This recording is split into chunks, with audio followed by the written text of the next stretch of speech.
Muranga.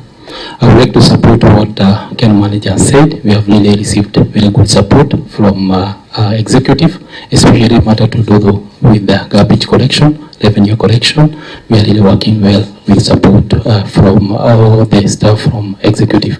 Thank you. Thank you, Chair. On the issue of the autonomy of the municipalities, basically I would say that the county government of Muranga has been very supportive to us in implementing the worker. A case scenario on approving the budget, the members of the board are always invited.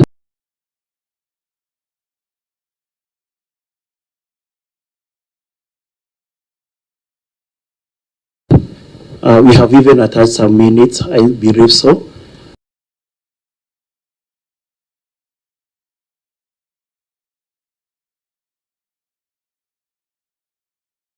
So, and I'm looking forward probably for more support so that will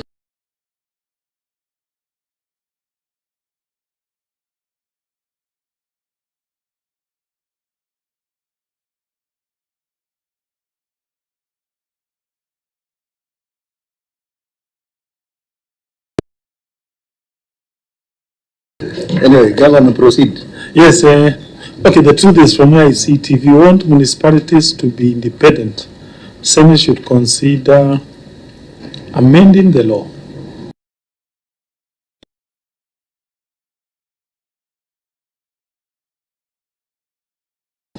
Can that idea be now brought to municipalities? And this is my honest view. I say so because I have seen, like now in Muranga, decision making. In fact, they are now become independent of us completely. They do their own budget. They do their own things, their own procurement, and by the way, I think it was a very good law. I think the Senate should be happy with that. You can ask them. They compare now in terms of the money they are paid by the hospitals for water, yeah, and before FIF, then they will say now they are receiving a lot of money from the hospitals, unlike before. And when you look at our revenue in our hospitals, it seems to have doubled since FIF came in. It appears when people have the idea that they have their own budget and expend, they seem to get more morale. So for me to answer your question in an honest manner, consider that concept.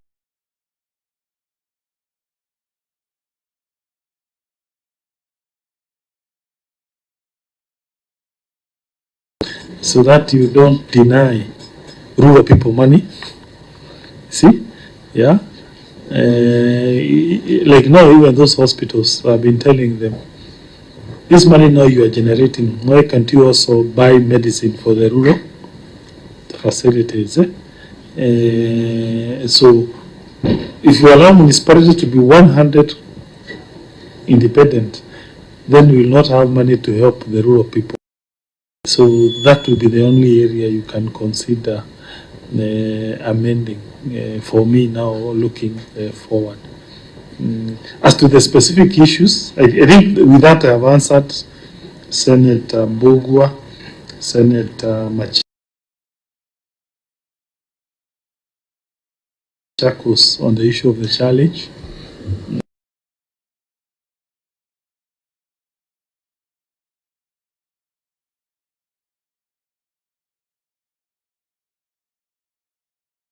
The governor is nowhere on paper. But yeah, so that's it on the shared expertise.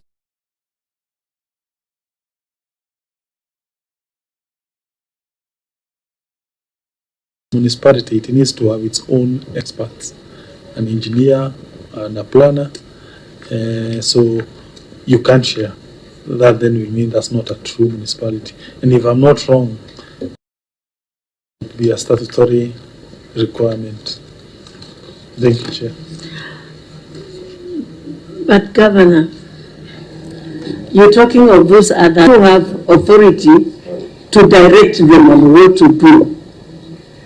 So that does not stop you from giving them autonomy, and also the law.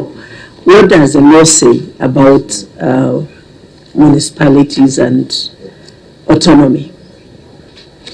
Legal.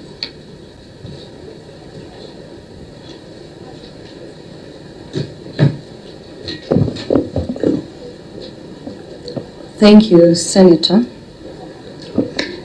Section 11, all the way 12, 13, 14 to 20 talks about governance and management of urban areas and cities. Section 11 talks about the principles of governance and management. And if I talk about the management of cities and municipalities, the law says that it should have a board that is constituted in accordance with Section 13. Section 13 gives the membership, and the managers don't sit on the board. And the chair, do I read the entire section or I just give up? You are a lawyer. You know how to summarize. And the principles of governance allow me to read Section 11. The governance and management of urban cities shall be based on the following principles: recognition and respect for the constitutional status of county governments. That is where the issue of agency comes in. Recognition of the principal and agency relationship between the boards of the urban areas and cities and their respective county governments, which includes 1. The carrying out by a board of such functions as may be delegated by the county government, financial accountability to the county government, and the governance by each board for and on behalf of the county government. B. The promotion of accountability to the county government and residents of the urban areas and cities, efficient and effective service delivery, and clear assignment of functions. I think what brings the autonomy part of it from the county executive is the creation of the board, in as much as the board, the majority members of the board come or is appointed by the county executive. Allow me to read Section 13. A board of a city shall consist of not more than 11 members, 6 of whom shall be appointed through a competitive process by the county executive committee with the approval of the county assembly. Of the members referred to in subsection 1, the 6 of them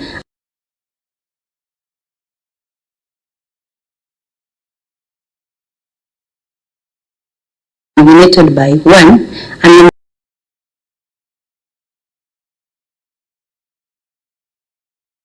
raila body representing professional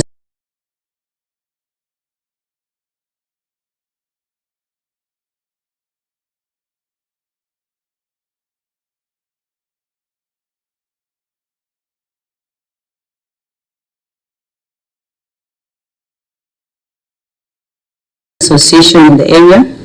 2. An association representing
Every year we'll be talking about the same thing, and nothing much happens in the municipalities.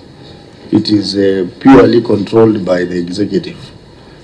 So I think we want to encourage you to strides in implementing this law, so that there was a good reason why someone, in fact the World Bank, the same World Bank that is giving support to municipalities. So I think there was something good out of it, which counties can benefit. Mark, you have anything to say? Chairman, was just to comment, just as you have said, that so long as there is failure to implement or comply with the Urban Areas and Cities Act, this will continue being an audit query going forward. So, Chair, I think that's important for the committee to know. Senator Mbogwa, I think we will close with you. Maybe mine is just to urge the governor, because as the chair you say is very progressive. If as governors you are not comfortable with this rule, this committee and the Senate is open. You can come with proposals on where you think we can amend so that we can align. Instead of every time you have an audit, it is be a query. Maybe you can sit down and come to us, and we are ready to listen on what you need. We think we need to maybe amend.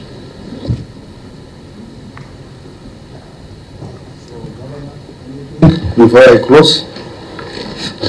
Thank you, Chair. Before we close, just a comment that we support the committee vision and also the World Bank, or even the national government, or even the law, that counties should do more on urban areas. I say so because, as correctly stated by them, more and more people will be living in cities.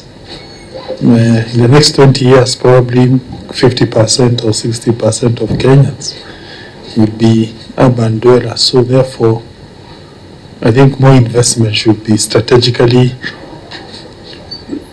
placed in our municipalities.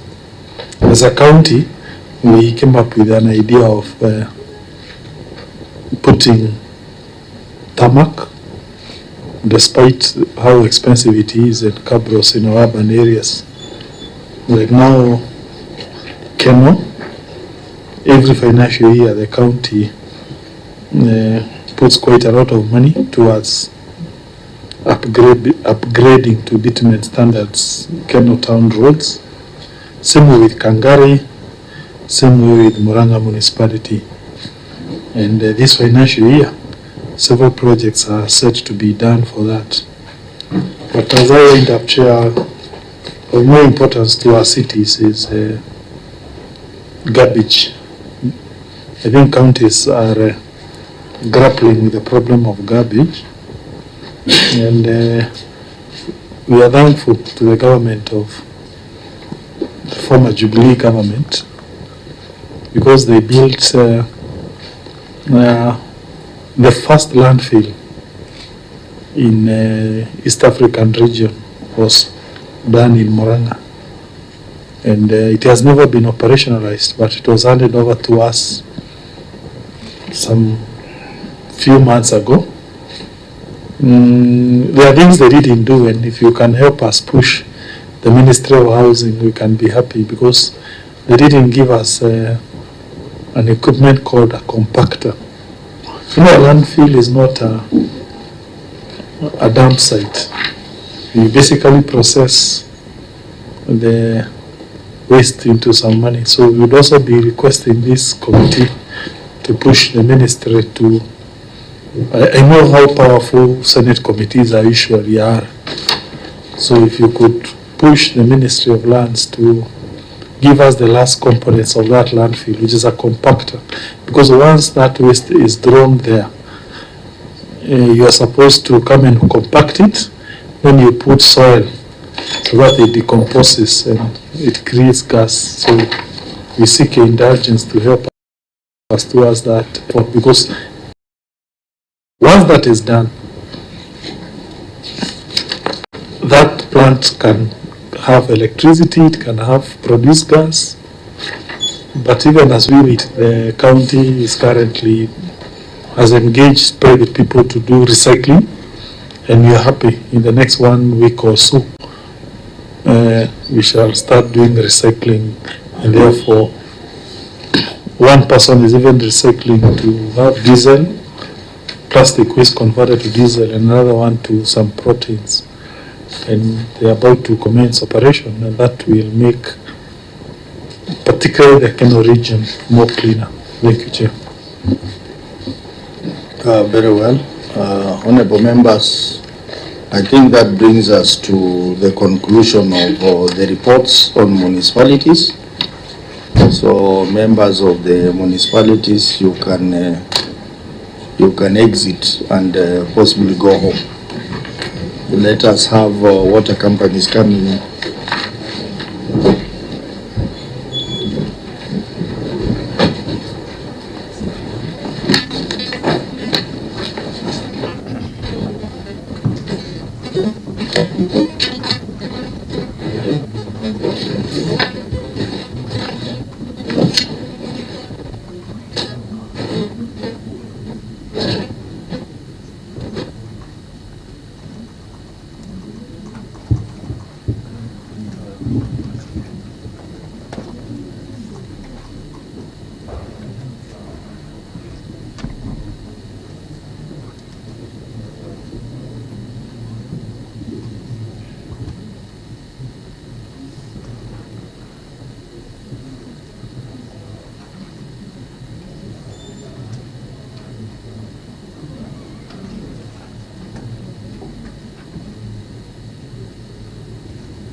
If you are from the municipalities, please, you can leave and create space for people from water.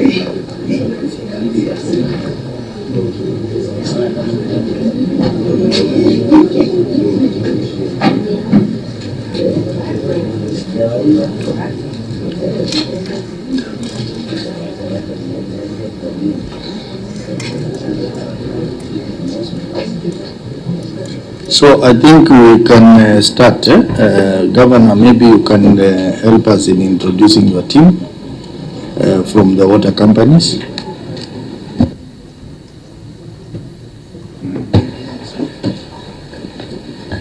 Good afternoon, Chair members. My name is Mary. My name is Mary Magoshi, CCM Water, Muranga County. Good morning, good afternoon, Chair. My name is Samuel Murigi, Chief Officer in charge of water services. Thank you. Chairman and honorable members, my name is Engineer Daniel Nganya, the Managing Director of Muranga Water Company.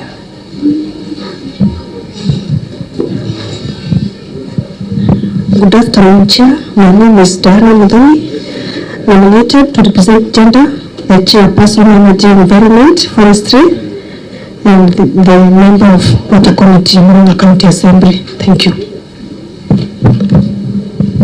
Good afternoon. My name is Margaret Vishia, Chair, Water Committee, Muranga County.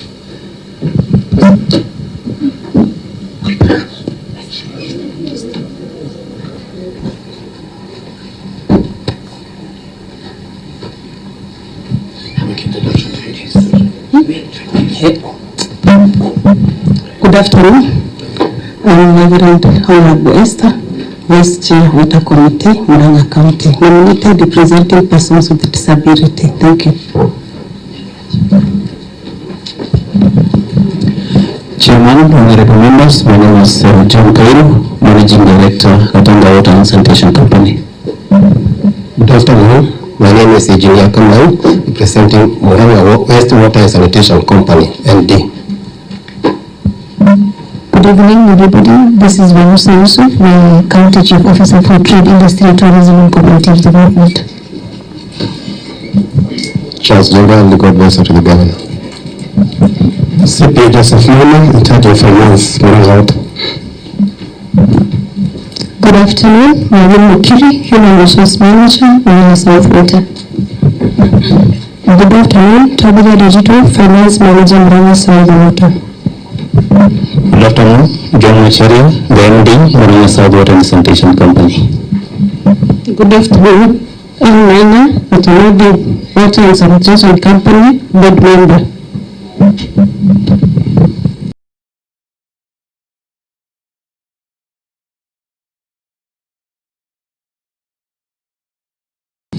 Good afternoon. My name is Charles Mwoki.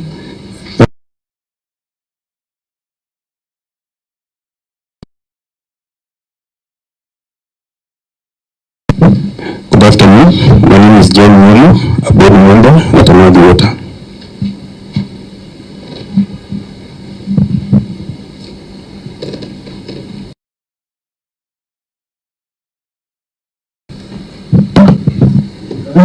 Are you done?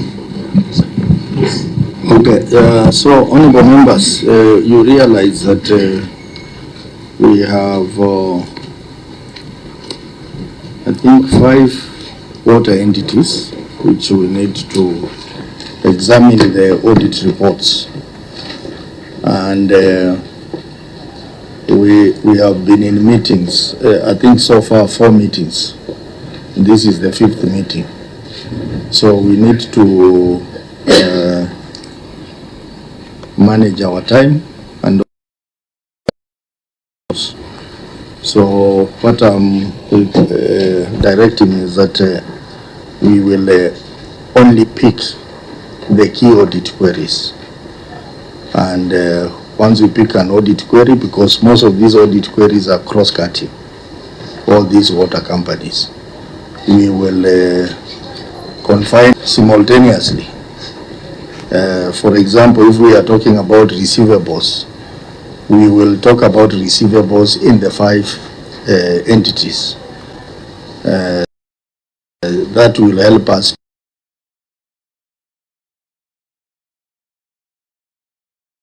manage time. So as opposed to going through each report individually, we will deal with the issues which are cross-cutting.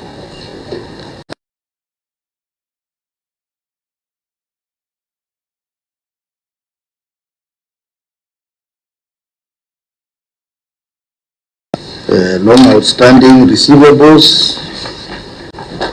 We have issues of non-revenue water.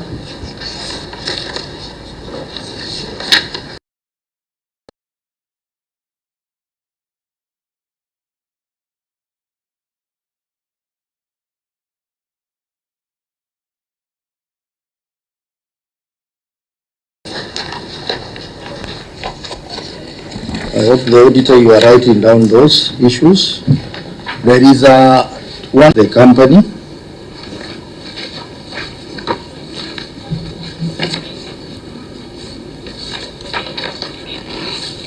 Did I talk about payables? Long outstanding payables. There is one or two companies which have an issue with the customer deposits.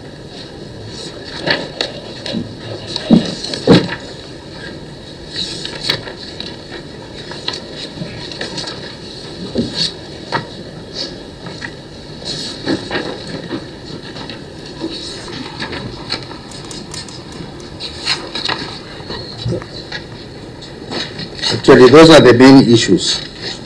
So, auditor, you will guide us on how to process them.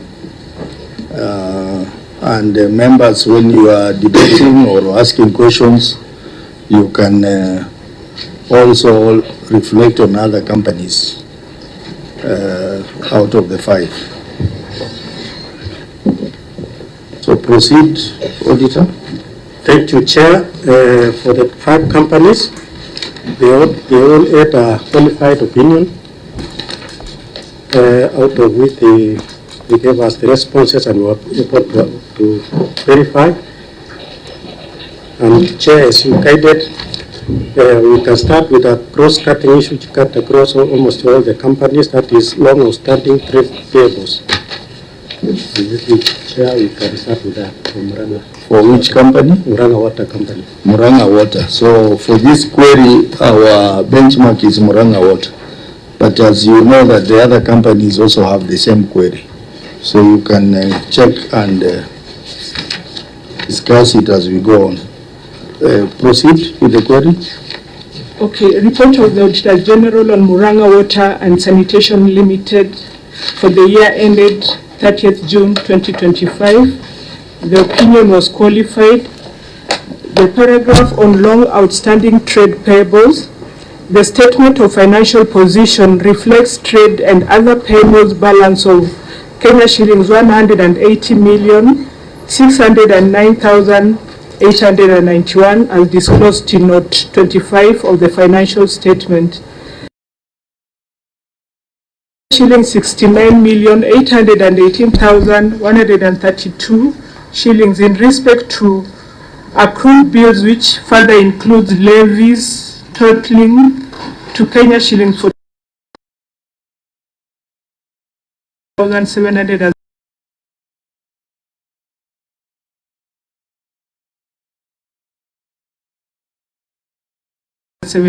17 owed to Tana Water Services Board for over 5 years, dating back to February 2017. The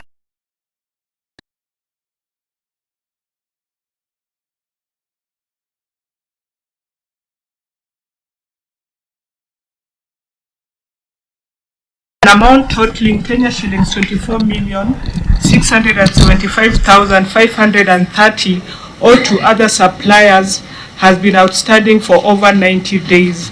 In the circumstances, the accuracy and ability to Kenya shilling 132. Very well. Governor, your written response for Muranga Water. The company has been operating with non-cost recovery tariffs, which affected the liquidity of the company, making it dependent on government subsidies for its operations and supplier credits.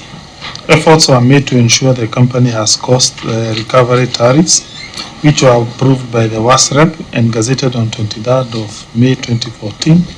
However, the tariffs were not implemented immediately due to political interference.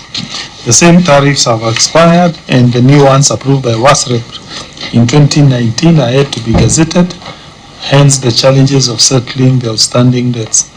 We have made a new application which is being considered by WASREP.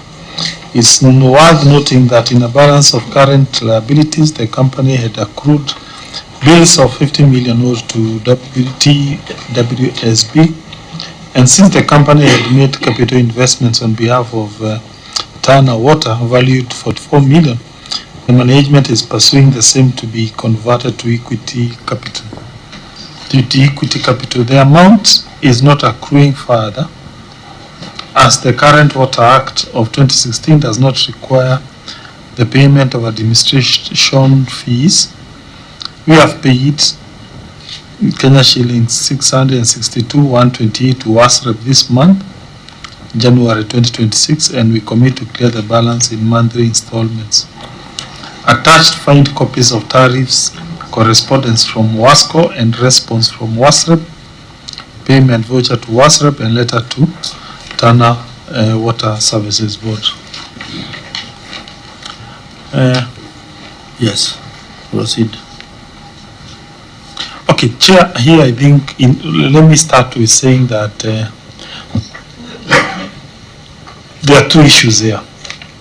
One is the argument by the water companies that their tariffs are low, so they need to probably have more water tariffs, more money through an increment of tariffs to be able to service these debts.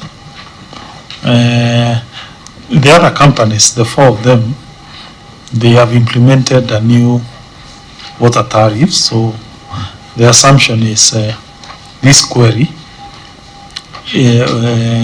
ought not to be responded that way for the rest, because they now have a new tariff. Of course, they have historical debts. Probably it may take time for them to stabilize and be able to start paying out. For this one, we hope they be also able to get more money. Of course, we are reluctant to allow them to revise their tariffs now. We know where we are, but maybe later that can be considered.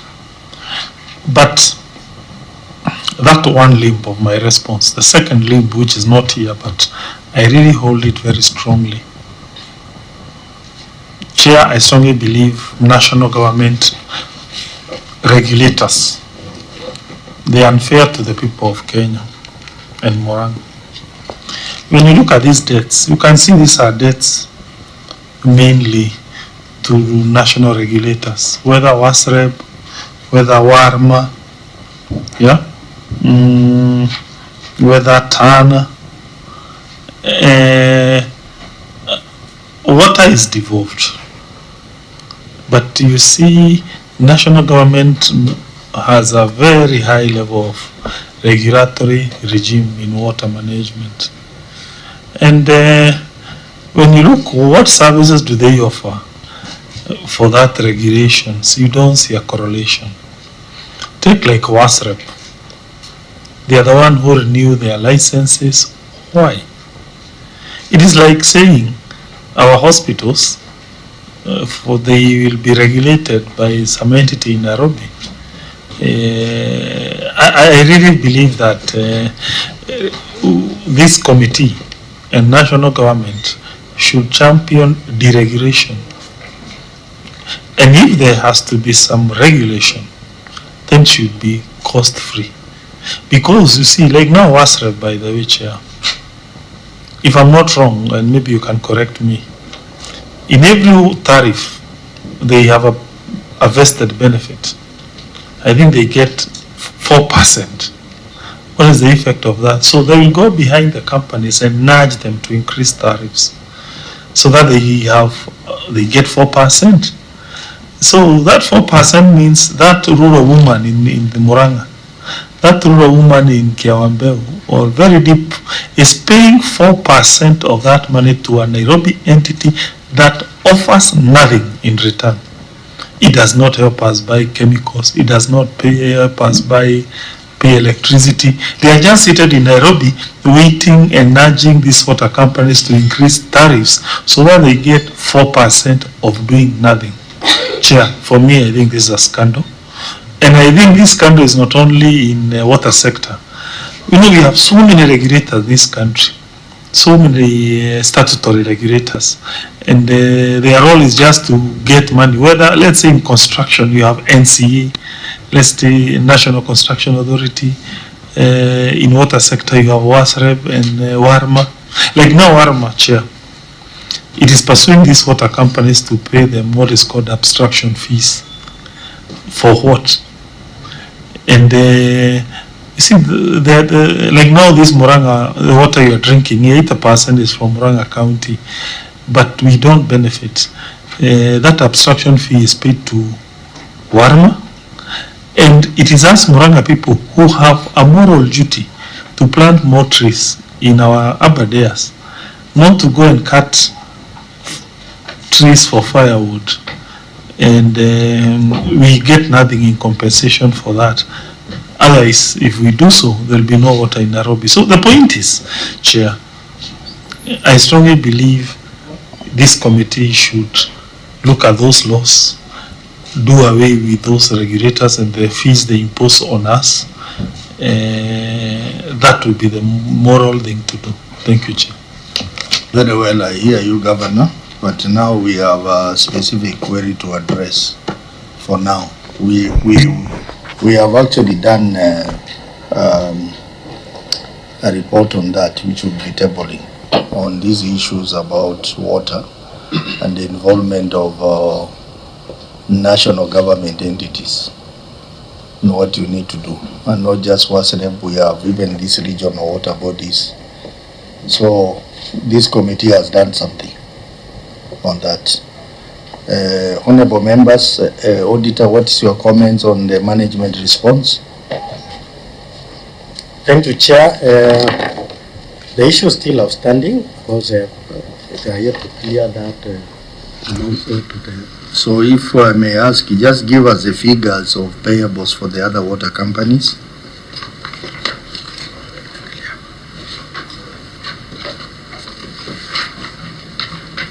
Outstanding payables.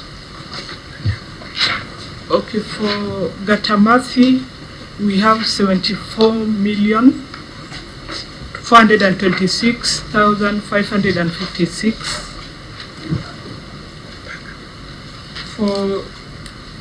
For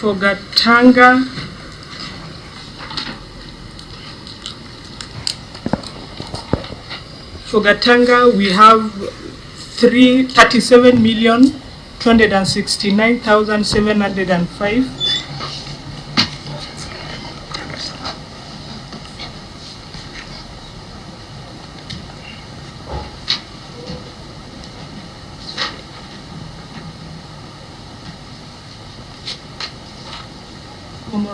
Muranga South,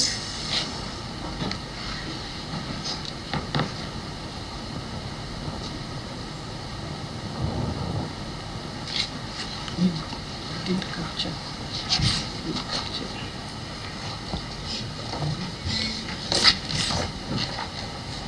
Are those payables or receivables? For Muranga South, we didn't capture payables. But they should be having payables. Yeah, but they should be having.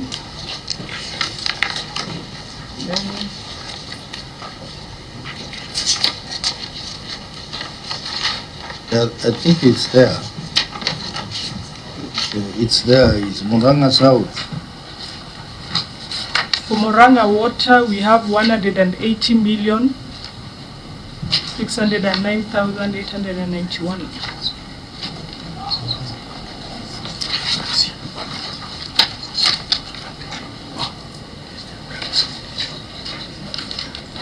Okay, for Muranga South, we have 146,570, 146,570,253. So, Governor, you know these figures in your reports, even the earlier reports we looked at. So, what plan do you have to reduce these figures? These are actually pending bills, in other words. Thank you, Chair. The companies will progressively pay. As you can see, as per the report from Muranga, we have paid some money this month, and we promise we will continuously pay to all those whom we owe money, including the statutory bodies. Thank you, Chair.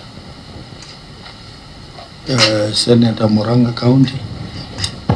Thank you, Chair. I think I'll address myself to the issues, the response by the governor relating to Muranga South, to Muranga Water and the sewerage company, that is Moasco. Chair, it was a submission of the governor that the major reason why we have these payables is what is being referred to here as non-cost recovery water tariffs, which of course is a very convincing reason, Chair, because then costs could be going beyond revenues. But then, Chair, extraordinary times call for extraordinary measures. So probably we may want to know what cost-cutting measures the water companies have devised, because if we cannot be able to use the new tariffs, then we need to cut on costs. And in mind, Chair, I have reducing, for example, reducing non-revenue water, what do you call it? So that is one of the cost measures that can be employed. So maybe I may want to know whether we have any such. And number two, Chair, it was a submission of the governor that the other companies other than Moasco have been able to implement new tariffs. But Moasco was affected by, there was political interference. So maybe for clarity, this committee may want to know, because these companies operate in the same county, why political interference then affected only Moasco and not the other companies in terms of implementing the new water tariffs, Chair.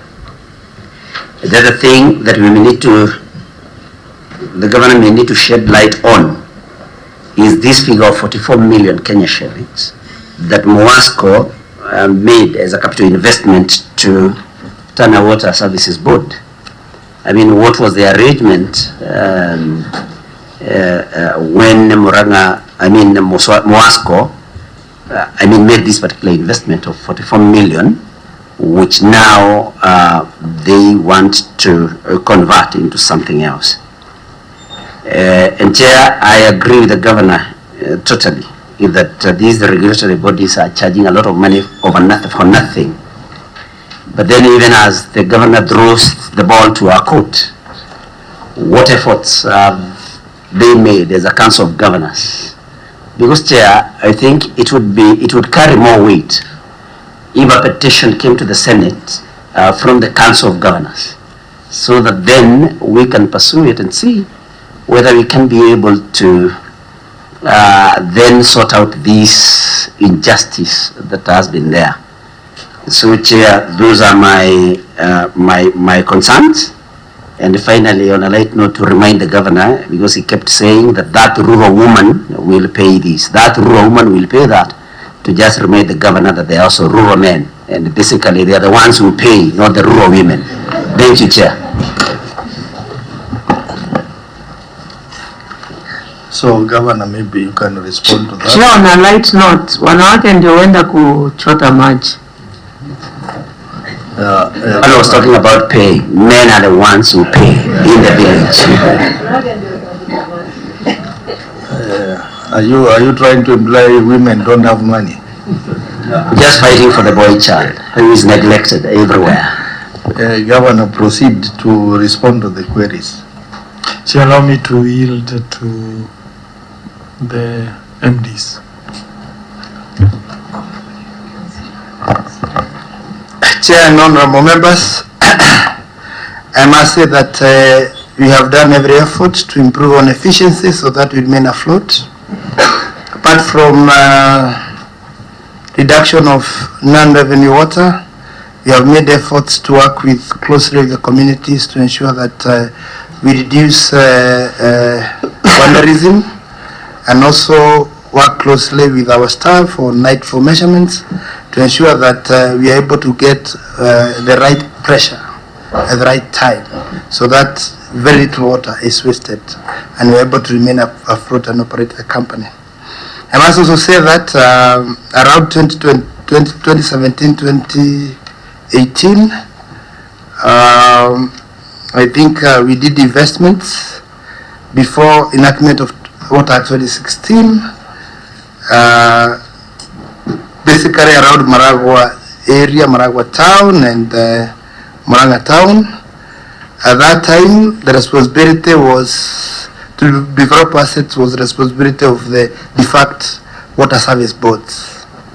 When we did that, we requested the CEO through a letter in attachment Appendix 1, requesting them to offset the bill, which was amounting to around 44 million shillings. I think if they did that, the debt will reduce. But I must also commit, WASREB, we are paying and will continue paying, so that the payables reduces.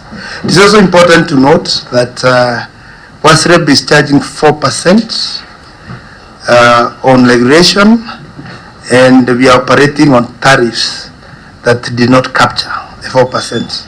I think that's one of the reasons why the payables are accumulating. We are not billing the customer, but WASREB is charging 4%.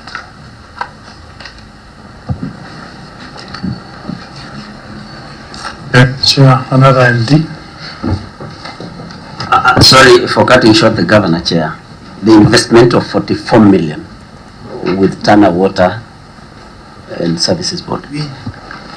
And then on that, you had indicated that you wanted to convert it into equity capital.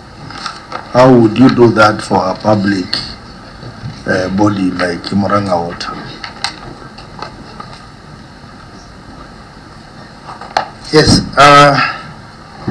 Chair, I think we did that investment on behalf of Tana Water Board, and therefore we were requesting, because even to date they hold the assets on behalf of the government, because the issue of transfer plan has not been concluded.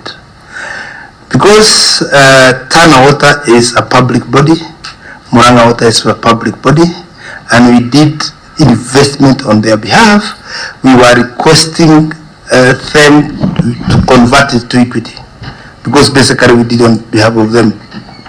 There is the arrangement that I'm interested in. Moasco did it on behalf of TWSB. What was the arrangement? You know, if you do something on my behalf, we have to have an arrangement. Why are you doing it on my behalf?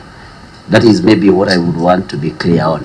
And I think at that time we had requested for investment from Tana Water Services Board, but when we were doing the investments, we notified them that we are doing these investments because of the demand of the residents of Muranga. At that time they did not have the capex. Later, when we finished those projects, we requested them to offset.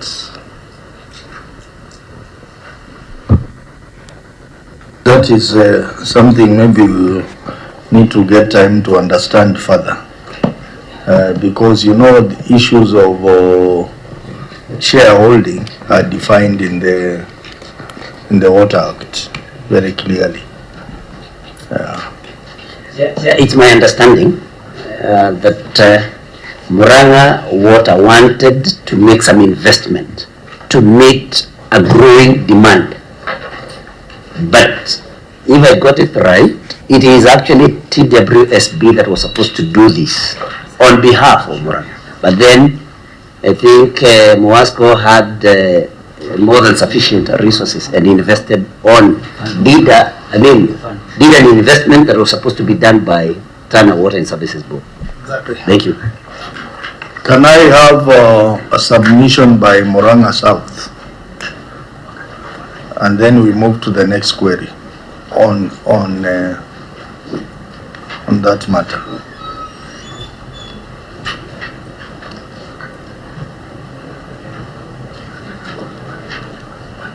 Muranga South. Yes, Chair. You need to stand up so that members can see your face. Okay, Chair and honorable members. On the issue of long outstanding payables, we have done some commitment or a memorandum of understanding with the different agencies like the CPF, TANA, WASLEP, and we are paying them on monthly basis. It might be not much, but the commitment that we have done, we are able to pay as we have agreed. And what timelines will you clear? We committed ourselves on monthly basis, so the figures are much, so it may take some time to pay.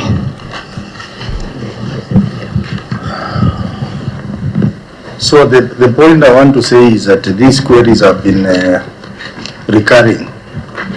The query on outstanding payables. I think, and we have interacted, I think this must be the fourth time we have interacted, and the queries are not disappearing from your records. So I think, Governor, you need to task your people to give more emphasis on this query so that the debts are reduced. You come and you say you have reduced at least 50%. That's better than not doing much. So I think we need to see more effort around there, reducing the payables to acceptable level. So if there is no any query, honorable members, I can request the auditor to proceed to the next query. Okay, thank you, Chair. The other cross-cutting issue is long outstanding receivables, where we have two companies, that is Katamati and Katanga Auto. So you can use Katamati. Katamati. So you can proceed to read the query. Report of the Auditor General on Gatamati Water and Sanitation Limited for the year ended 30th June 2025. They had a qualified opinion, and the paragraph specifically, the statement of financial position reflects a net balance of Kenya shillings 40,716,948 for trade and other receivables as disclosed in note 15 to the financial statements. The note further reflects Kenya shillings 63,378,080 as gross trade receivable, out of which impairment allowance of Kenya shillings 22,661,132 was provided for during the year, which is an increase of Kenya shillings 2,473,997 from the prior year audited financial statement amount of Kenya shillings 20,187,135. However, the increase was not supported by specific list of customers declared doubtful during the year. In addition, gross balance of trade and other receivables includes an amount of Kenya shillings 36,452,270 in respect of dormant accounts composed of Kenya shillings 22,662,132 and Kenya shillings 13,791,137 for individual and institutions accounts respectively, out of which outstanding debts amounting to Kenya shillings 17,059,125 had been dormant for more than 5 years, representing 47% of the total dormant accounts. In addition, the company does not have a policy in place to guide on the criteria for the provision of bad and doubtful debts. In the circumstances, the completeness and recoverability of trade and other receivables could not be confirmed. Governor, the management response. The company has a policy of disconnecting customers who have accumulated balances for over 3 months. Over time, the list of disconnected customers has been rising as majority of those disconnected are not paying their debts, leading to an accumulation of 36,452,270 for the dormant connections. To manage these debts, a debt management and revenue collection section has been constituted, which has been engaging customers for an agreed payment modalities as they are reconnected back. This has assisted the company to revive 549 connections for the period between 1st July 2025 to 31st December 2025, who have paid a total of 1,132,322. We have further reviewed the individual debtors' balances and have determined that, based on available evidence, a high percentage of debts remain fully recoverable, and the company has a target of reducing dormant accounts balances by 10% in the current financial year, Annexure 1. Further, the management has recommended for board approval a debt swapping of customer deposits and water debts with an intention of reducing dormant accounts receivables for those customers proving difficult to reconnect. Provision for bad and doubtful debts. We have assessed and made a provision for impairments of 22,661,132, basing on all customers on cutoff at the close of the financial year, an increase of 2,473,997 shillings from the prior year has been attached. Annexure 2. Provision for bad and doubtful debt policy. Regarding lack of policy to guide on provision for bad and doubtful debt, the company has a debt management policy in place, which also anchors in it the policy on provision for bad and doubtful debts. We have reviewed and resolved to develop a standalone policy for provision for bad and doubtful debts, Annexure 3, debt management policy. Thank you, Chair.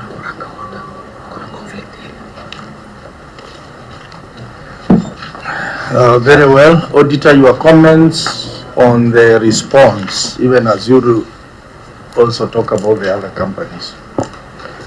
Thank you, Chair, for the issue of debt management policy. Of course, we have looked at it, but it lacks, what we are querying, it lacks the clear criteria of now they are going to provide for bad debts. As you can be able to see, Chair, some of the outstanding has been there for more than 5 years, 17,059,125. So the policy has been developed, but it's not clear on which criteria they use to be able to write off. Honorable members, you know what we just need to know, Governor, on this particular query, is what efforts are being made to recover this money from these people. Are there any demands letters that have been written? Is there any court action? And of course, who are these people? Where is the list? Like Gatamathi, I don't see anything. I don't see. We have a list of revived connection, but who are these people who owe the company money? I think that information is missing. And then in that list, who are the institutional customers and who are individual customers? Thank you, Chair. Yes. 3 points. Point 1. Yes, it is true. We might have missed some documents that would show you who are these people. Maybe if you give us some few days, we can provide it. Number 2, what are we doing?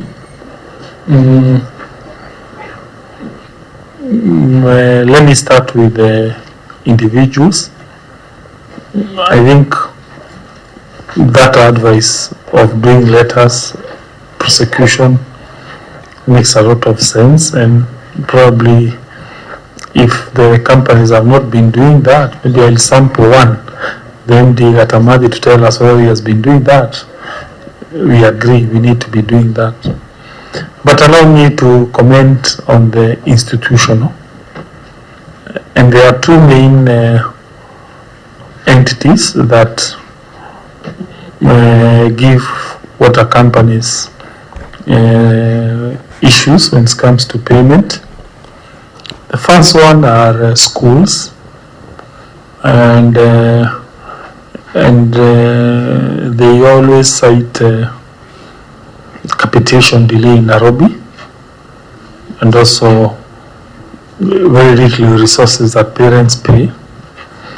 And you know now, disconnecting a school has a moral issue. I think something needs to be done to see how to go around that issue of payment by schools. We pray that they get money from Nairobi capitation frequently, so that when the companies push them, they are able to pay. But let me finish with the other major institution that has an issue, that used to have an issue with payments of bill, the hospitals. We are happy and to report that the future looks very positive for our healthcare. And I will not talk of other places because I don't know. I'll just talk of Muranga. I say so because when we were analyzing revenue between July 2025 and December 31st, 2025, the hospital, all the clinics, the hospitals and health centers, they give Muranga about 350 million. That's the money they were able to generate. Compared the same period, the year 2024, I think they had collected about 180. So it's like for the last 6 months, the hospitals have been able to generate double of their revenue. That impacts on their ability to pay their debtors, including Kenya Power and water companies. Yesterday, I asked MDs, and they told me that the hospitals now are able to service their water, unlike before. And in fact, if the trend continues, I think the problem will be historical debts, but not present debts. And therefore, in fact, some water companies that used to have a problem of being underwater financially, like Kahuti, I think it is now out of the red. When I look at material uncertainty, I didn't see Kahuti and Muranga water. So the point is, if the revenue of all our medical facilities continue being on a positive trajectory, then the water companies will also be paid their money. Then we shall be left with the legacy debts. Maybe Gatamadi, MD.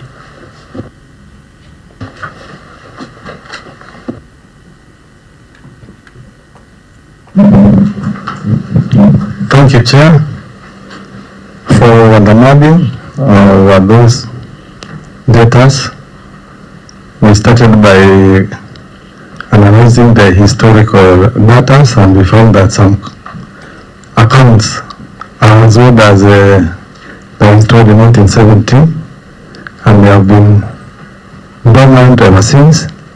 So what we did, we are doing an account, an audit, to verify all those accounts that the owners died a long time ago, but the sons and daughters have have no connection, so nobody can pay that account. So what we are doing, we have not completed. We are collecting that data, maybe for guidance from the county, and how those accounts can be waived. So in the next two months we shall be through to keep everything. And also, since we got the new tariff from 1st July, we have started declaring those statutory deductions, staff deductions, in the tune of 4.2 million. And as we are laying down strategies, we are going to increase more as time goes on. Thank you. Chair. Yeah, proceed. Chair, I listened to the governor carefully about the success of the FIF system in hospitals. I would personally say maybe we become cautiously pleased or excited because it could be that the law we passed is working. It could be that the health management systems you have put in place are working. But it could also, on the other hand, be that the clientele in hospitals is increasing. And that could be, you know, it could show that our people are sick and there's something we are not doing well in terms of preventive measures. The less people visit hospitals, the better for us as a country. I would expect institutions like schools to be performing better in terms of payments of their water bills, because parents, I believe, even if they are waiting for capitation, parents really try to, you know, meet their obligations, education for their children. And so, in fact, it will be hospitals that you know, you will be grappling to deal with in terms of the water bills, and not academic institutions. You know, these are vibrant, healthy people, and parents should be able to meet their obligations. So anyway, the law could be working, the systems that have been put in place could be working, and if it is the systems that are working in the law, then we need to put also working systems in these other institutions, like the municipalities, like these other academic institutions. Yeah, Chair, I just wanted us to be careful. Now, while at that, as the issue of FIF, Governor, I am looking at the report by Muranga South Water, and in their submission, Maragua District Hospital owes the company 11 million. So they are getting FIF, but they are not able to pay. So you see there is one issue about ability to pay and not pay. So Maragua owes the water company 11 million. MD, yes, comment on Muranga Hospital. Chairman and honorable members, I must say that's Muranga South. That's Muranga South. It's not Muranga. Okay, so Muranga South. Yes, Chairman and honorable members, the accumulated 11 million, it is the previous debt, not the current one. So it is still in our books, despite the area currently being served by Muranga Water. So the previous debts is in our books, but currently Muranga Hospital is really paying to Muranga Water. Muranga Water. Chair, I must say that there is a lot of improvement in terms of settling of debts, including historical debts. And as the MD of Muranga Water, I serve in both towns, Maragua and Muranga town, and I can say that there is improvement in debts, and currently they are paying to reduce the historical debt. You see now you've taken us to another query. You've taken us to another query about encroachment on each other's stuff. Encroachment of water service area between the two companies. Anyway, that one will come to it later. Honorable members, Senator Mbogwa. Maybe I just want a clarification on what the two water bodies who the governor are doing on these debts which were ceded from one company to the other. Because the companies are there, I can see there is a figure of almost 17 million. I think it was ceded to Muranga by Marago. Chair. Proceed. Yes, Chair. Maybe I may want to seek clarification from, I think, basically all the MDs on the place of deposits when a customer is being connected. And I ask this because of this accumulated debts, Chair. Of course, we have used Gatamadi as a case study in this particular issue of accumulated debt. And it was the submission by the governor that there is a policy of disconnecting customers after failing to pay for 3 consecutive months, I believe. But exactly, what exactly is the place of the deposit that a customer pays before they are connected? Because it should be sufficient to cover a bill of about 3 months. So that is something, Chair, that has not come out clearly. And second, Chair, I think I want to support my former Vice Chair in education, that educational institutions should actually not fail to pay water bills. And I say that as an educationist, because the middle institutions, Chair, are public, especially public secondary, private day secondary schools, which of course do not incur huge bills. Boarding schools, boarding secondary schools should not, give as a reason failure by government to remit capitation, because we know capitation runs to about 22,000 Chair per annum. And they are allowed, about another 30-something thousand. So I think, and I want to advise this as an educationist, if a boarding public school has not paid its water bill, disconnect. The students will put pressure on the administration, and they will pay that debt immediately. So please, next time, don't tell us about, boarding schools.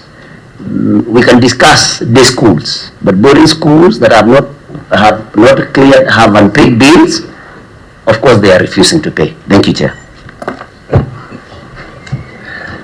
Okay, Governor, you can respond to the two senators.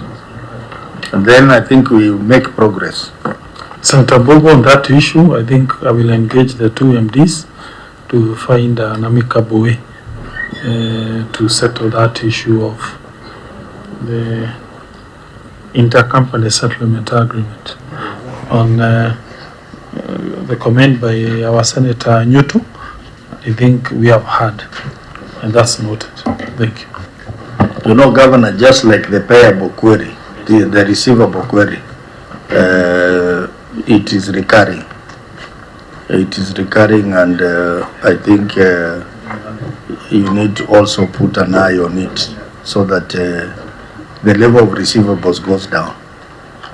Because if you provide water and you are not able to get your money, then you'll get into problems of going concern. you can see some of the companies have an issue of going concern because they are not able to maintain profitability, and also their working capital is heading into the negative. So I think that will be very important. Moving forward, we will be expecting that you will look at that and reduce the receivables further. The next query, Auditor. Thank you, Chair. The next query is on revenue water, and it touches on two. Okay, on this one, because we have dealt with it so many times, we'll adapt the written responses as given. Just indicate the figures for each of the companies, and maybe you can tell us the previous figures so that we can see whether there is any improvement or not. Okay, yes. So the next issue was touching on customer deposit, and Katanga water. Katanga water.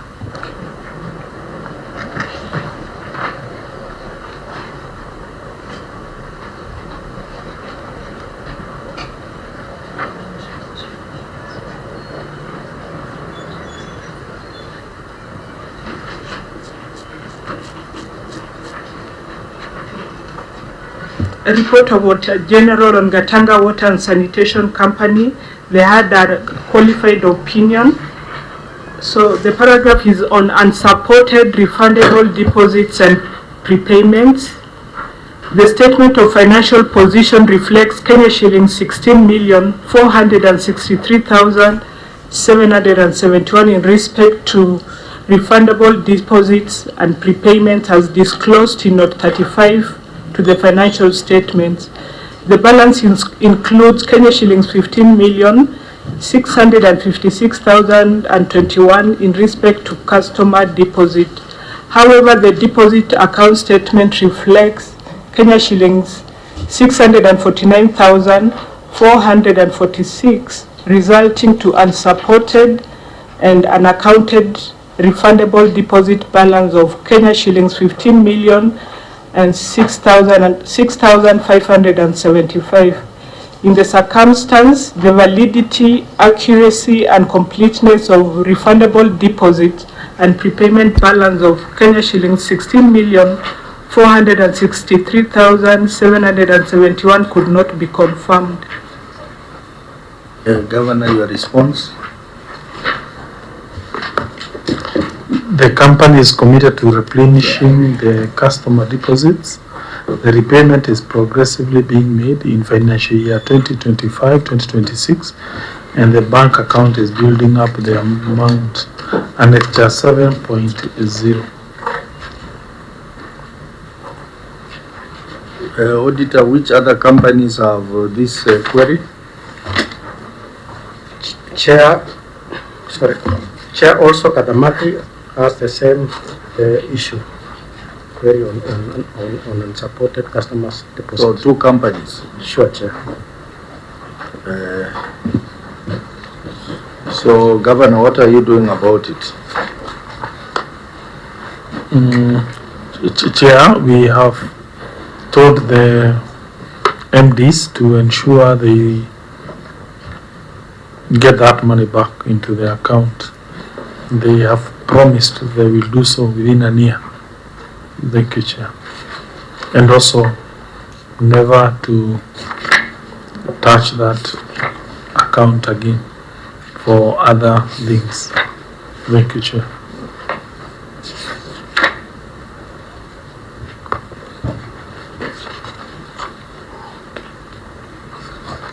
And any member with a comment or query?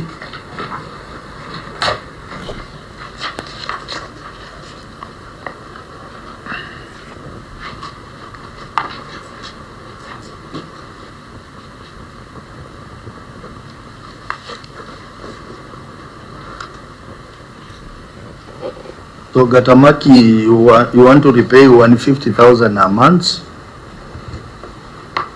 and you have 4.2 million. So that will not be repaid within a year. It will be more than 1 year, Governor.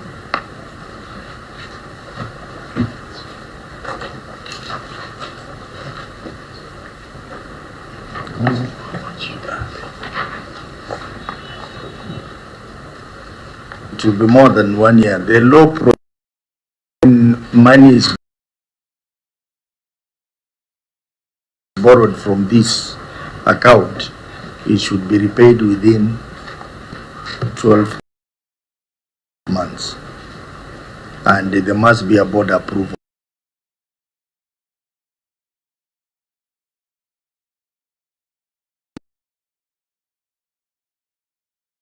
Money in the next 12 months. Senator Newton? Chair, I think I have no comment, but maybe just to remind you, to go to Muranga, you have to use the road. It can be messy after 5. Yes, I know some of you are staying beyond, you are staying in Kiambu County, Mashinani, others in Muranga County. But you know, members of this committee are still energetic. They have been here since 8 a.m. and they are still energetic. So we, the direction I'm giving on customer deposits is that please regularize this account before the next engagement, because it is illegal to borrow without the board approval and without outside the 12 months. You must repay within 12 months. That goes to the companies which have this query. So let's go back, and I think that's the second last query, non-revenue water. I just said the figures.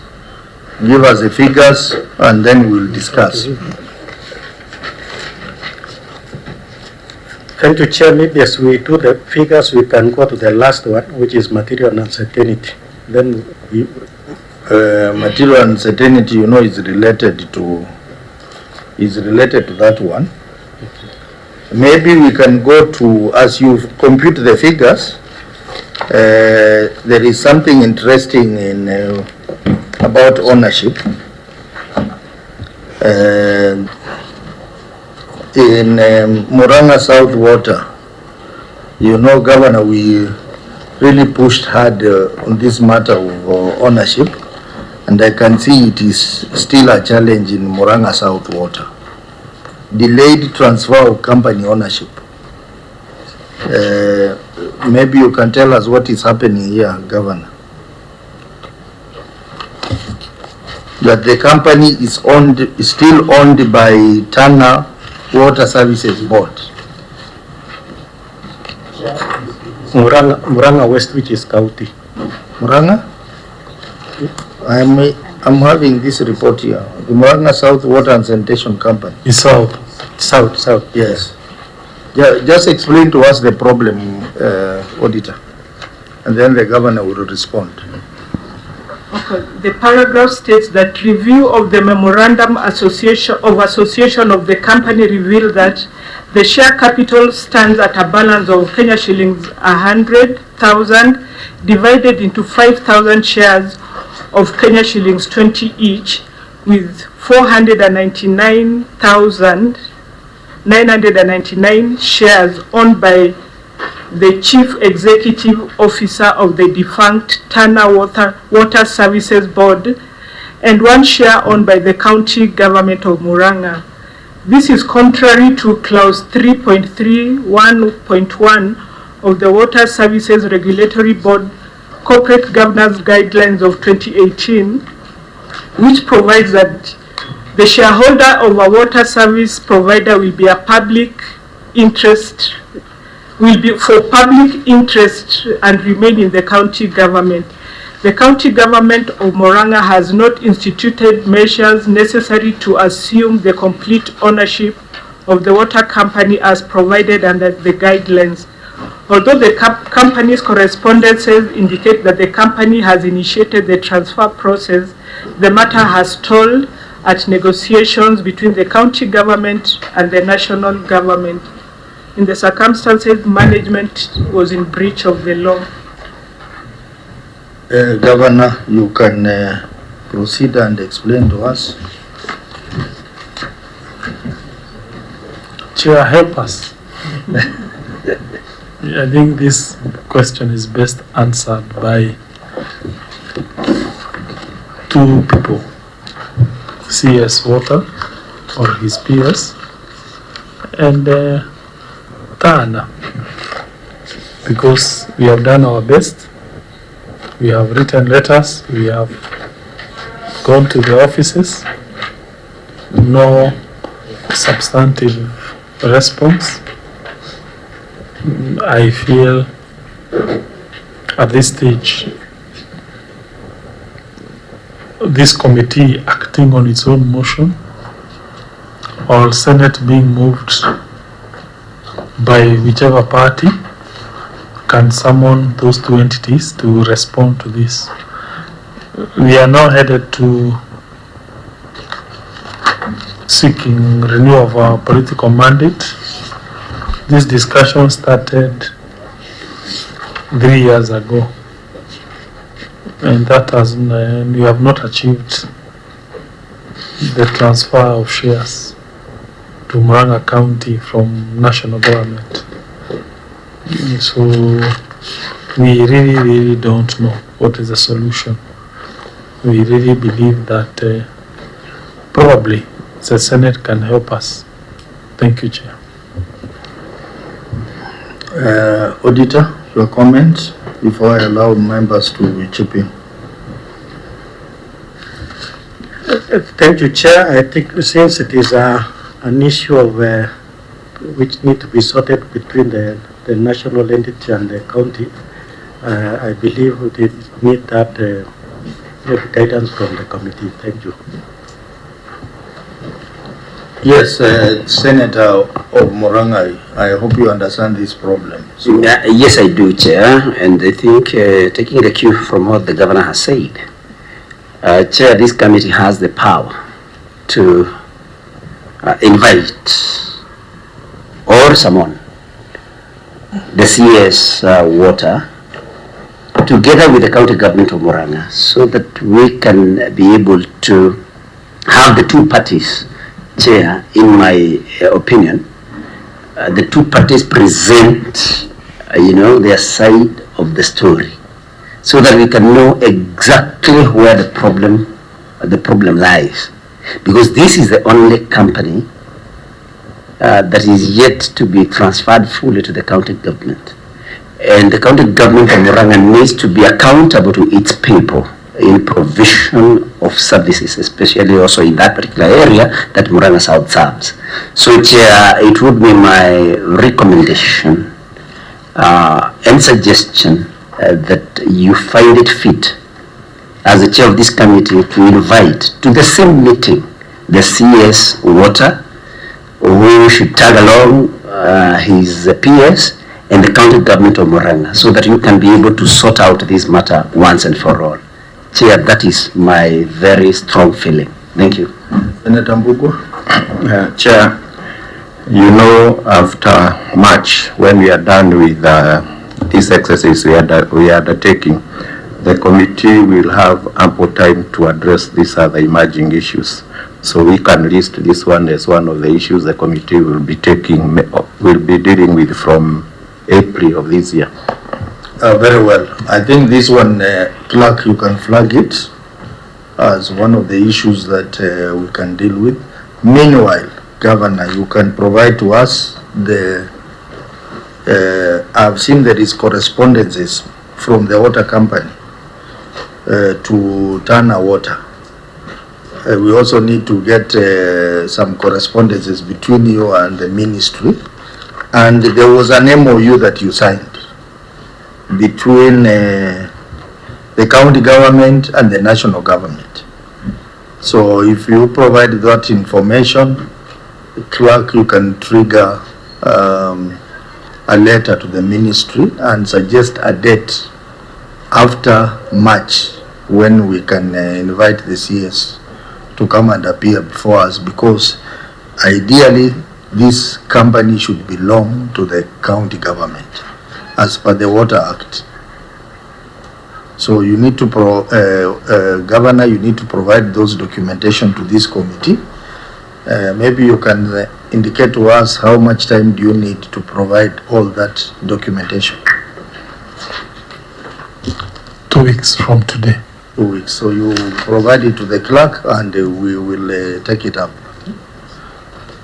So I think the last query we will handle is non-revenue water. I can see members, they are very tired. And as we discuss, we can relate that with the issue of going concern. So just give us the figures of non-revenue water, as I have indicated. Thank you, Chair. For non-revenue water, it's not applicable to Muranga water. I think they are within the threshold, but across the 4 other water companies, for Muranga West, it stands at 44%, Katamati at 53%, Katanga at 42%, and Muranga South at 39%. So I was checking the trend even the last year for like now Katanga was still at that position for the 42%. So I was almost completing the rest, but they are above the threshold of 25%. Thank you. So Governor, maybe you tell us what steps you are taking to address this. And revenue seems to be stuck above 25%. Thank you, Chair. Muranga County has bought meters and given them to each water companies.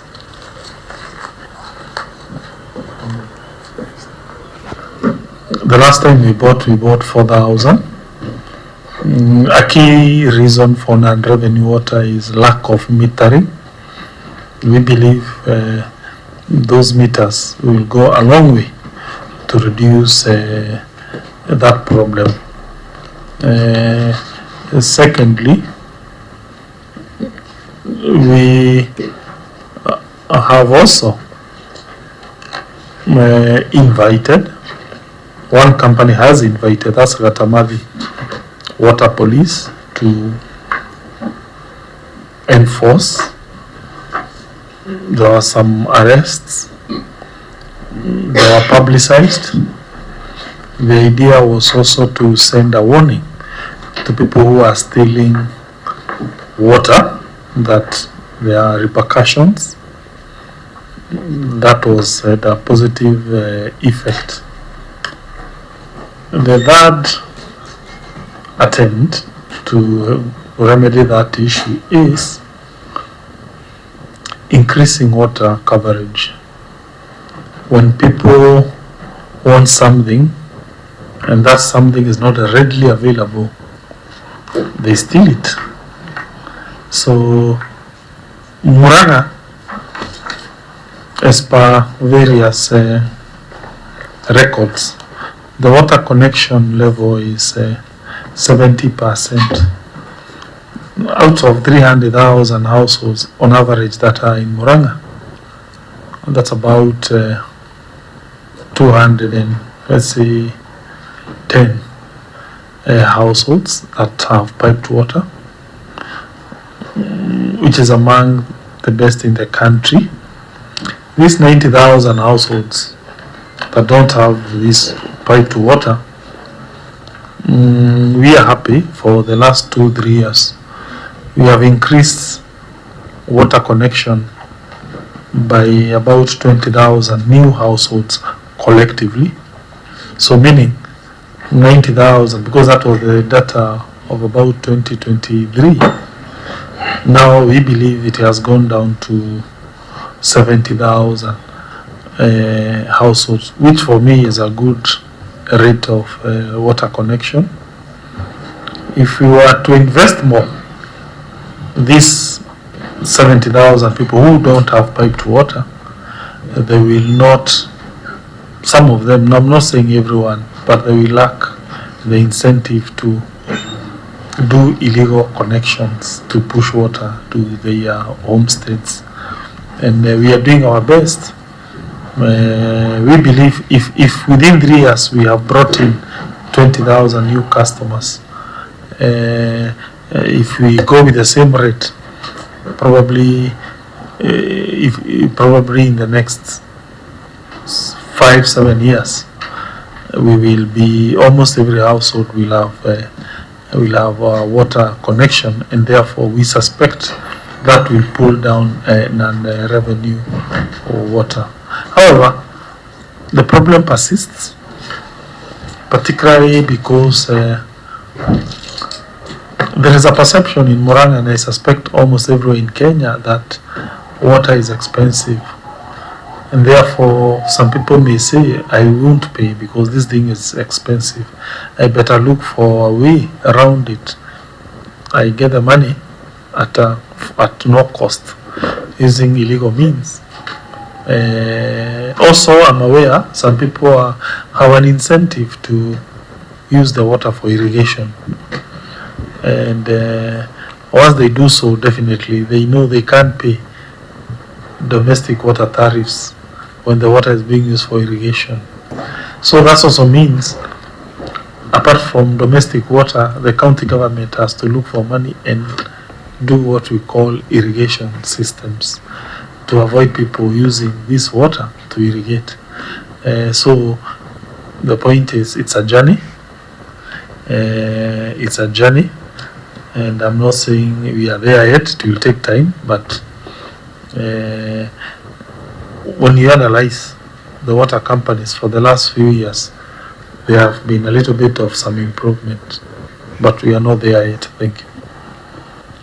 Yeah, just one question and then we close. I can sympathize with the members who've been here since 8.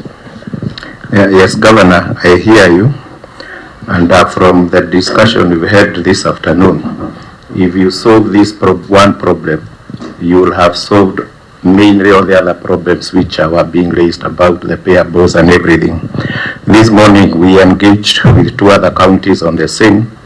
One of them from your good friend, the Senator of Makwiny, and he was able to demonstrate to us a very innovative way of trying to fight the illegal connections.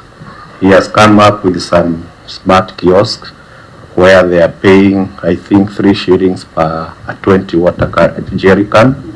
It is not manned. There is a way they are doing it using Safaricom, and it has really worked.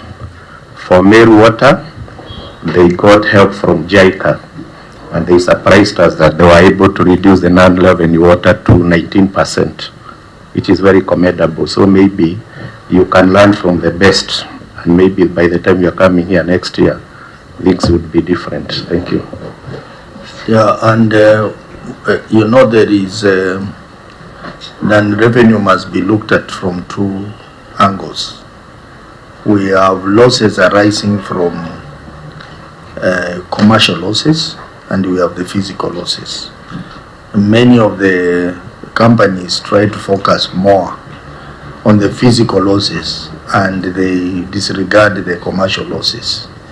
Commercial losses, that's where theft happens, either the billing or at water theft.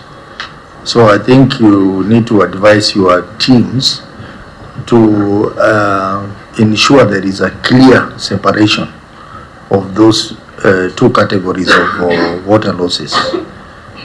What is percentage is physical losses and what percentage is commercial losses, and what strategies have you been put in place to address commercial and physical losses. You may find that some of the losses are just through fraud, that maybe water is not being billed and things like those. So I think we want to encourage you to ensure that when you make presentation on these non-revenue water, it should be categorized into the 2, physical loss and commercial loss. So I heard there is a new category of administrative loss. That one can be put under commercial. So honorable members, one, I must thank you for the energy you demonstrated today. Yeah, Chair, but just a final, and on a light touch, final comment. The governor has spoken about around 300,000 people, I think, and around 200 are connected. Is that what you say? Yeah, households. Chair, you know, that's quite something. Seated here, coming from another county, I'm like, there are Kenyans who have reached Singapore. You know? I think this is it Singapore through Canaan or Canaan through Singapore? Okay, thank you very much, honorable members. Let me allow only the senator from Muranga to make a closing remark and the governor, and then we adjourn. Thank you. I hope that my former vice chair, you know, she was my vice chair in education. Yeah, it was. Before I was wounded out by the same man who wanted to kill me on Sunday.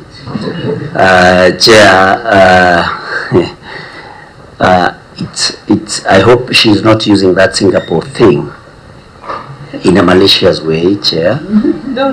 I just want to challenge her and any other county that these allocations that are made to counties can actually be able to perform these devolved functions. There is no reason why the people of Kajiado, where Senator Tobiko comes from, should continue going without water 13 years after devolution. But Chair, to come to the matter of today, I think I want to thank my governor and his team, because one thing that the governor is known for is that he honors all the summons, all their invitations by committees of this house. Chair, you know there are governors who do not want to come before these committees to answer questions related to public resources that have been put under them. And for that, I want to thank my governor and his team. And of course, there is always room for improvement. As we have been told by Senator Mbugua, I think it's good to maybe benchmark with the counties that have been able to arrest this very big problem of non-revenue water and see what can be done. Of course, Muranga is the best, but there could be other aspects that we can borrow from other counties to be able to arrest the problems that we have. In the meantime, Chair, thank you also for your patience. Thank you for the job that you do, and so that our public resources are accounted for. To our water companies, they must continue serving our people. And my final challenge to the governor, just pursue the issue of tariffs from the council, at the level of the Council of Governors, and what we may need to do, we'll be more than willing to do. I think, as I had said earlier, it will carry more weight if such a matter, a petition or whatever it is going to be, is brought to the Senate from the Council of Governors. Chair, thank you very much. I say God bless each one of us until next meeting. I don't know when it is going to be. Thank you.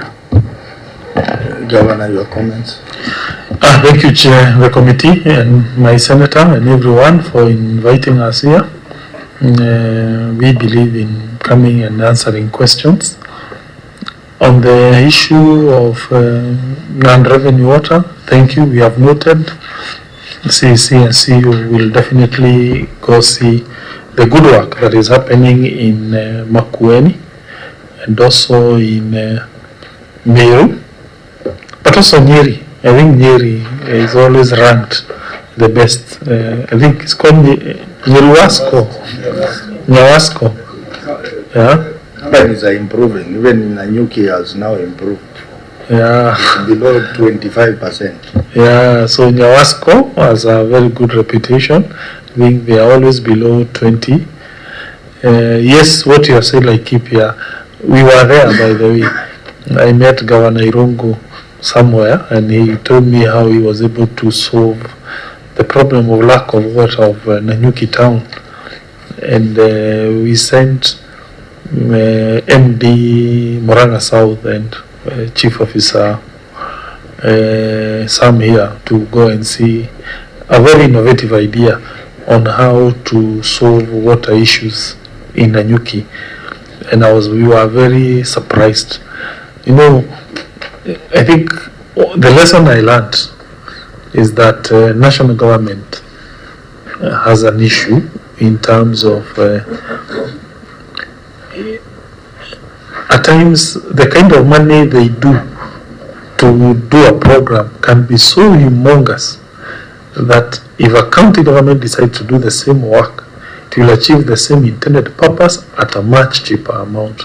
Why do I say so? I was told that project in Nanyuki was originally meant to use almost over $500 million. But that company in Laikipia did it 60 million Kenya shilling. And we are thinking maybe in the long term, we need to go to Abadeas and also do the same work and put more water in our pipelines. Finally, maybe in conclusion to what Senator Tobiko has just mentioned, I will first congratulate leaders who are in Muranga long time ago, who started this work of putting water in Muranga. I'll mention too, Kiano. Dr. Kiano was MP Kiharu, where I come from, though I never found him, but he was legendary in terms of getting piped water in Kiharu constituency. The other one was called Mushegi, Honorable Mushegi of Kandara and Gatanga. The two are known to have put water pipelines way back in 1970s. Unfortunately, when Kenneth Matiba came to vie as an MP for Kiharu, and Kiano people are saying, you see, I've put water. Matiba people said, water is not milk. and Kiano lost. So at times in this game, but it's the right thing to do, the moral thing. Yeah, despite losing, everyone knows Kiano did a good thing in terms of water connection. And I recall when I was an MP and we were doing water projects using CDF then, because we used to allow places like Kambiroa and Apambiri. Would always remember Kiano, how he was told that water is not milk. I'll finalize by saying that members of the county assembly who are not here, they have also done a good job. We have an informal, let me call it an informal ward fund. Yeah, it's not in the law, but it's just an understanding. Members of county assembly, they bring project to us of water, and then we buy for them pipes. I say so because many have done a fantastic job to reticulate water. Of course, I know places like Lower Katuri, the problem persists. I know several parts of Kakuzi Mitumbiri, the problem persists, but places like Idanga, when you look the kind of work being done there using pipelines and community projects, we see some positive trajectory. So thank you, Chair, and we will continue. We know we have a lot of problems, a lot of gaps, many of them, so we know that we are very far away from achieving what we want. Thank you. Thank you, Governor, for coming, and honorable members for staying this late from 8 in the morning and doing a record 5 meetings in a day. So I think that's commendable. We are trying to beat the deadline of 31st March when we are supposed to comply with Article 229 of the Constitution on audit timelines. So, and we hope that once Senate achieves that, then National Assembly should follow suit, so that the next shareable revenue will be based on the latest audited reports. I think that's a very important thing that Governor, you can pick it up. I know you have done other serious matters like the bursary. You also need to pick up this one, because if Senate is going to comply, then there is no reason why the National Assembly should not comply when we have a court ruling on the same. So that will really help counties in terms of their revenue. So honorable members,